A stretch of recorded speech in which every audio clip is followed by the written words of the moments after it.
akala ko for intramural. So I said, I wanted to play a sport na kung ano man sport kasi I'm really a sporty person. And yun, I saw the varsity team kasi doon ng high school na parang may isa nagaganon-ganon nga lang ng bola. So, ginagaya ko lang siya. And after that, kinuha ako ng varsity coach na di ko alam anong ang meaning ng varsity before eh.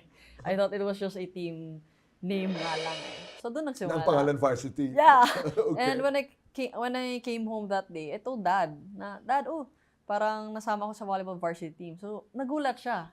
Siyempre, kasi it was one of his dreams na mapasa niya yung pagka-sporty niya sa isa sa mga anak niya. And he was happy. And that started yung mga rigid trainings coming from him, all the sermons. Kasi grabe talaga siya mag-motivate rin na parang gusto niya, kasi hindi kasi niya nakamit yung dream niya kung saan ako ngayon.